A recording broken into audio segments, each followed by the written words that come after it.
It began with a closed-door warning inside Buckingham Palace, one so severe that even seasoned aides reportedly lowered their voices when Princess Anne's name was mentioned. Harry and Meghan were said to be waiting for a softer decision, a final opening, perhaps even a private path back into royal influence. But Anne's verdict did not soften. It landed like iron, and according to palace whispers, it left them devastated. Before we go deeper into what this really means for the royal family, make sure to subscribe so you don't miss a single update. For months, insiders had whispered that the palace was no longer asking whether Harry and Meghan could be welcomed back into the royal orbit, but whether any part of that orbit should still remain within their reach. That was the question Princess Anne reportedly carried into the private discussions, not with anger, not with noise, but with the cold steadiness of someone who had spent a lifetime watching the crown survive storms only because discipline came before emotion. The review, according to palace chatter, was not built around revenge. It was built around trust. Could the Sussexes still be allowed private royal courtesies while standing outside the working structure of the monarchy? Could access survive without loyalty? Could family affection be separated from institutional privilege without causing another rupture later? These were not small questions. They cut straight into the deepest wound left behind after their exit. The terrifying possibility that the monarchy had been trying to keep peace by leaving too many doors half open. Harry and Meghan, reports suggest, had expected something softer, especially with King Charles still carrying the pressures of health, duty, and family regret. Perhaps they believed the king's condition would make the palace more forgiving, more cautious, more willing to delay any final decision that might reopen old pain. But Princess Anne's presence changed everything. She was not there to soothe. She was there to protect. And those familiar with her style claim she viewed half measures as the most dangerous weakness of all, because a monarchy cannot survive if every boundary is treated as temporary, and every consequence can be negotiated back through emotion. William was reportedly briefed before the decision traveled any further, a sign that the issue had moved beyond family discomfort and into the future architecture of the crown itself. What followed was a shift so quiet that no public announcement was needed. The mood changed. The language changed. The palace stopped circling the question and began answering it. Anne's stance, insiders claim, was final in the most brutal way possible. Not dramatic enough to attack, not emotional enough to challenge, and not personal enough to dismiss as bitterness. It was administrative, surgical, and unforgiving. The verdict was framed not as punishment against Harry and Meghan, but as protection for the institution they had once represented. And that made it far more devastating because punishment can be argued against, but protection carries the weight of duty. By the time the message settled behind palace walls, one thing was clear. Negotiation had ended, enforcement had begun, and the old royal wound was about to be opened again in a way Harry and Meghan never expected. But the chilling truth was that Anne's verdict was not just about Harry and Meghan, it was about a deeper royal wound the palace had tried to hide for years. For years, the Sussexes existed in a strange royal shadow outside the working monarchy, yet still tied to its history, its names, its ceremonies, and its emotional power. Reports suggest Harry believed blood would always leave a door open. Meghan, insiders claim, expected legacy to remain negotiable, but Princess Anne saw it differently. To her, royal legacy was never a personal possession. It was a sacred trust. And that was where the wound began to deepen, because the question facing the palace was no longer simply whether Harry and Meghan could be forgiven. Forgiveness belonged to the family. Legacy belonged to the crown. Those two things, Anne reportedly believed, had been dangerously tangled for too long. In private circles, the Sussexes' position had become one of the monarchy's most uncomfortable contradictions. They were no longer working royals, yet their names still carried royal power. They had stepped away from duty. Yet the echo of that duty still followed them into interviews, public appearances, charities, business deals, and global conversations. To some, this was harmless symbolism. To Anne, according to palace whispers, it was a crack in the wall. And cracks, inside an institution built on centuries of discipline, are never treated lightly. Reports suggest she looked back through the painful aftermath of Megxit, through old understandings, private arrangements, family expectations, and the shadow of Queen Elizabeth II's final standards. The late Queen had always understood something brutal about the monarchy. Affection could never be allowed to weaken the structure. A grandson could be loved, but the crown could not become a private inheritance to be used when convenient and rejected when burdensome. That, insiders claim, was the line Anne kept returning to. Harry's birthright gave him history, but it did not automatically preserve influence. Meghan's royal title gave her recognition, but not permanent access to the machinery behind it. And the more the old guard examined the situation, the more one phrase began to harden behind palace walls. No role, no privilege. It was not shouted. It was not leaked as a threat. It formed slowly, like ice across a locked gate. Charles, according to those familiar with the mood, found the matter painful because he was not only a king but a father still haunted by the collapse of family trust. Yet Anne's argument was not built on emotion, and that made it nearly impossible to dismiss. She was not asking Charles to stop loving his son. She was asking whether the institution could survive if royal identity became something people could carry away from service and still use as a shield. That was the deeper danger. Not scandal, not headlines, but precedent. Because once the crown allowed duty and privilege to separate, the old covenant began to fracture, and every future royal disagreement could become a negotiation over what could be kept after walking away. So, Anne's verdict moved closer, colder, and more unavoidable, not as a personal blow against Harry and Meghan, but as a warning written in the language of survival. And once the palace began examining what Harry and Meghan still had access to, the investigation moved from family emotion into something far more dangerous: royal control. The turning point reportedly came when a sealed internal file was placed before Princess Anne, William, and a small circle of royal advisors. It was not dramatic in appearance. No public announcement. No explosive confrontation. Just pages, dates, permissions, invitations, ceremonial references, and unresolved privileges. But within those pages, insiders claim, Anne found the pattern she had feared most. The crown's name was still being pulled across a battlefield it no longer controlled. That file, according to palace whispers, changed the entire temperature of the discussion. Until then, the Sussex question had lived mostly in emotion. A hurt son, a wounded father, a divided family, a monarchy still trying to appear composed while old accusations echoed around it. But once the review was placed on the table, the matter became colder, sharper, and far more dangerous. It was no longer about whether Harry felt excluded or whether Meghan believed she had been misunderstood. It was about access. It was about symbolism. It was about whether ceremonial references, private invitations, charitable links, and old royal associations were still quietly giving power to two people who no longer carried the weight of royal duty. Reports suggest Anne studied the pattern with the unforgiving patience that has defined her public life for decades. She was not looking for scandal. She was looking for weakness. And what she allegedly saw was a blurred line that had been allowed to stretch for too long. A line between family affection and official standing that could no longer hold without damaging the crown itself. William, insiders claim, understood the danger almost immediately. As the heir, he could not afford a monarchy where every painful departure left behind a trail of negotiable privileges. If Harry and Meghan could step away from the daily burden of service while still drawing strength from royal association, then the institution risked teaching every future generation the wrong lesson. That title could survive without sacrifice. That visibility could replace duty. That blood alone could keep the door open forever. That was the fear. Hidden inside the file. Not one invitation. Not one ceremony. Not one charitable mention. The fear was precedent. And precedent, in the House of Windsor, can be more powerful than emotion because once it settles, it becomes nearly impossible to remove. Meghan and Harry, according to those familiar with the mood, had not expected the review to become this formal. Perhaps they believed the palace would continue treating their position as a family matter, something softened by time, memory, Charles's longing for peace. But Anne's conclusion began hardening in another direction. What insiders started calling the Windsor finality doctrine was not designed to punish them publicly. It was designed to end uncertainty privately. No more gray areas. No more symbolic privileges drifting between exile and belonging. No more royal identity operating outside royal responsibility. The palace, wounded by years of public rupture, was preparing to reclaim control of its own name. But what truly shocked Harry and Meghan was not the existence of the filet, was the person chosen to deliver the final judgment.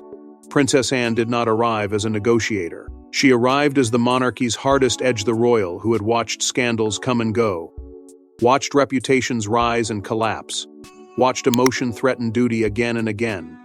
Reports suggest she had grown tired of royal ambiguity, and when the Sussex question returned to the table, Anne allegedly made one thing clear: the crown could survive heartbreak, but it could not survive confusion.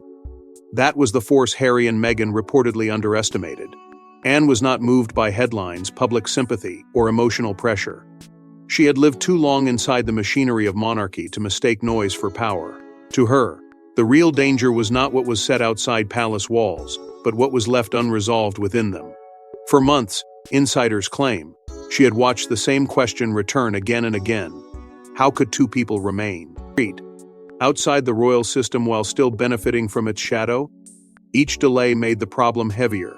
Each soft answer made the boundary weaker. And Anne, shaped by Queen Elizabeth II's discipline, seemed to believe the crown had reached the point where kindness without clarity had become a threat. Her reported verdict did not attack Harry as a son or Meghan as a wife. It struck at something colder, whether their choices still aligned with royal responsibility. That distinction mattered, because personal criticism could be dismissed as family tension, but institutional judgment carried a different kind of weight. Anne's language, according to palace whispers, was said to revolve around duty, service, earned trust, and the sacred chain that links royal privilege to public sacrifice. In that framing, the Sussexes' position became painfully exposed. They had gained freedom, voice, and distance, but the palace was now asking whether they could also keep the symbolic protection of the very institution they had left behind. Anne's answer, reportedly, was no. Not with cruelty, not with spectacle, with finality. Officials were said to have begun preparing quiet administrative changes almost immediately. The kind that do not make a dramatic public announcement but still alter everything behind the scenes. Lists reviewed, informal expectations narrowed, future access reconsidered, loose ends tied until no one could pretend the old arrangement still existed. This was the brutal genius of Anne's approach. She did not need a confrontation. She needed a system. And once the system moved, emotion became powerless against it. For Harry and Meghan, the devastation allegedly came from understanding that Anne's decision was not isolated. It carried the moral force of the old guard, the memory of Queen Elizabeth II, and the silent approval of those who believed the crown had been too patient for too long. Charles might ache as a father, William might calculate as an heir. But Anne stood as something more unforgiving, the guardian of the line between family and monarchy, and when she drew that line, it did not bend toward sentiment, it hardened into the shape of a new royal order. And once Anne's verdict left the private chamber, the consequences began spreading through the royal system with terrifying precision. The verdict, according to palace whispers, was devastating because it was simple. No grand speech, no public humiliation, no emotional appeal, just a cold, institutional conclusion. Harry and Meghan could no longer expect royal access without royal duty. The palace would not keep extending symbolic protection to those who had chosen a separate life. And for the Sussexes, that sentence reportedly felt like exile written in invisible ink. What made Anne's final line so crushing was not its cruelty, but its calmness. Reports suggest there was no dramatic attempt to wound Harry or shame Meghan in public. Instead, the palace allegedly began moving toward a quieter, sharper separation between private family compassion and official royal recognition. That difference mattered. Harry could still be a son. Meghan could still be tied to the family by marriage. But the royal system itself would no longer behave as if emotional connection automatically guaranteed institutional access. Future invitations, ceremonial positioning, private privileges, and family-linked royal expectations were reportedly placed under stricter review, not with noise, but with paperwork, protocol, and the suffocating silence of palace administration. For Harry, insiders claim, the blow cut especially deep because it came from within the bloodline he believed would always protect him from total exclusion. This was not a newspaper attack. It was not another commentator's warning. It was Princess Anne, his aunt, the iron guardian of the late Queen's standards, drawing a line that even sentiment could not easily cross. And Meghan, according to palace whispers, allegedly understood the move in a different but equally painful way, as a sign that the royal machine was no longer treating her relevance as something it needed to manage carefully. The palace was not chasing the Sussex narrative, it was containing it. That was the humiliation hidden beneath the formality. William's reported support only made the verdict harder to challenge, because it gave Anne's recommendation the weight of the future king. Charles, meanwhile, was said to have avoided the kind of open confrontation that might have turned the matter into another public family war. But he did not overturn the recommendation. His silence became its own decision, and in that silence the message hardened. The royal door was no longer automatic. It would not open simply because of blood, memory, titles, or past status. It would open only through duty, trust, and service that could be seen, measured, and believed. That was the brutal heart of the verdict. Harry and Meghan had built a life outside the crown, but the crown was now building a future without their shadow across its threshold. The success they found in freedom was now colliding with the suffering of distance, and the independence they once claimed as victory was beginning to look, inside palace walls, like the very reason the last privileges could be frozen. Anne's decision did not shout. It locked. And once it locked, the old expectation that reconciliation could restore everything began to disappear. But behind the devastation was an even colder reality. Princess Anne's verdict had exposed how little influence Harry and Meghan truly had left. For Harry and Meghan, the most painful blow was not silence from the palace. It was order. The machinery moved without them. The calendars adjusted. The invitations narrowed. The royal advisors stopped waiting for reconciliation to solve everything. Reports suggest the Sussexes expected emotion to reopen the conversation. Instead, Anne gave them bureaucracy. And bureaucracy, in the House of Windsor, can be more final than anger. That was the moment the Sussexes reportedly began to understand the scale of what had changed. Silence could be challenged. Silence could be interpreted. Silence could be turned into another story about wounds, distance, and misunderstood intentions. But order was different. Order did not argue back. It simply continued. Palace communications, insiders claim, became colder, shorter, and more procedural, stripped of the warmth that once allowed hope to creep between the lines. There were fewer gray areas, fewer emotional openings, fewer quiet assumptions that blood alone would pull the conversation back toward them. Anne's verdict had not created a storm, it had created a system, and that system was beginning to move with calm, relentless force. Around William, Catherine, Anne, and Edward, the monarchy reportedly began showing a stronger internal front, one built not on revenge but on discipline. Each figure represented a different part of the new order. William as the future, Catherine as steadiness, Edward as quiet duty, and Anne as the iron lock on the door. Together they sent a message without needing to say it aloud. The institution would no longer bend itself around unresolved Sussex drama. Harry's blood connection remained, and no verdict could erase that. But the deeper pain was that blood no longer functioned as guaranteed access. It no longer overruled duty. It no longer forced the palace to treat every demand, complaint, or emotional appeal as a royal emergency. Meghan's public royal identity, once powerful because it carried the glow of proximity, reportedly began to lose force as the palace's recognition faded into distance. A title can still be spoken, but without institutional warmth behind it, the sound becomes colder. That, according to palace whispers, was the quiet devastation. Not that Harry and Meghan were publicly cast out, but that the monarchy had learned how to proceed as if their approval, outrage, or return was no longer central to its survival. The success they had built outside royal life now stood beside the suffering of being less needed inside it. Freedom had given them voice, but Anne's judgment revealed the cost of that voice when trust had been fractured. Her message to future generations was unmistakable. Service comes before status, loyalty before leverage, duty before drama. And as that principle settled into the bones of the institution, the Sussexes were left facing a reality more painful than confrontation. The palace had not exploded. It had organized itself. It had not shouted. It had moved on. And once the House of Windsor begins moving on, even the loudest voices outside its walls can start to sound strangely far away. And as Harry and Meghan absorbed the impact, one final figure stood at the center of the storm: King Charles. Weakened, conflicted, and forced to choose. King Charles had always been the emotional center of the Sussex dilemma: father, a monarch, a man carrying illness, legacy, and regret at once. Reports suggest he wanted peace, but peace had become impossible without boundaries. Anne understood what Charles struggled to accept. Forgiveness could be personal, but royal authority had to be public. And when the verdict reached him, the king faced the choice he had delayed for too long. For Charles, The Sussex question was never only political, never only administrative, never only about titles or invitations or the cold machinery of palace protocol. It was personal in the most painful way. Harry was not a distant problem on a briefing sheet.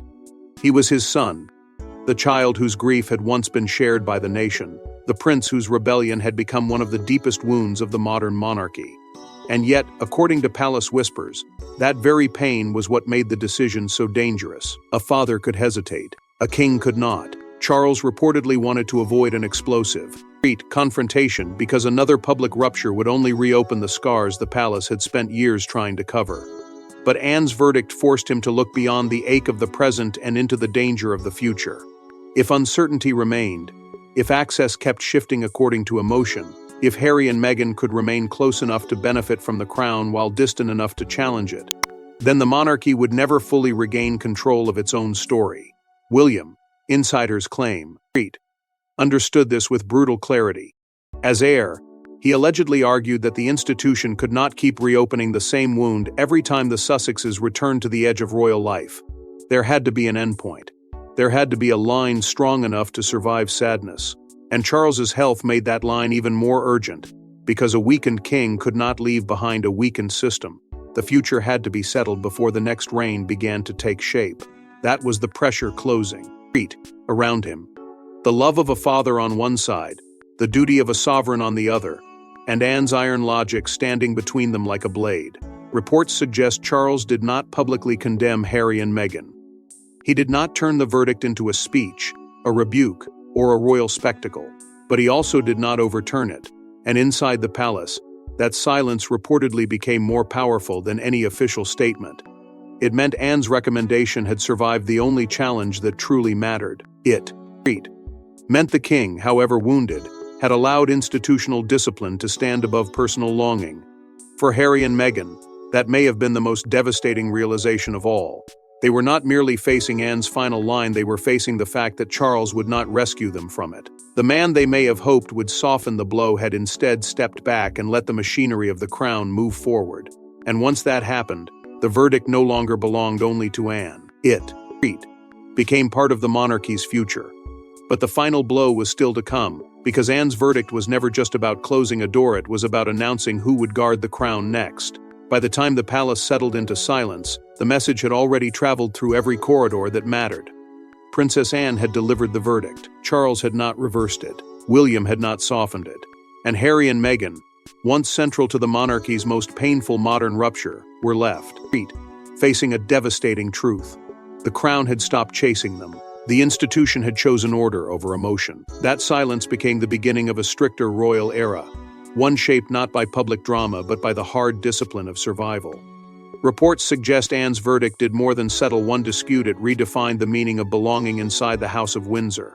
From that moment, access was no longer treated as an emotional inheritance. It had to be earned through loyalty, service, restraint, and trust. Harry and Meghan remained family by blood, but the palace was no longer allowing blood alone to place them near the center of royal operation. That was the painful distinction. Family could exist in private, but the crown could not be used as a platform, a brand, or a bargaining chip. It was a trust, held with duty, guarded through sacrifice, and protected from anyone who wanted its power without its burden.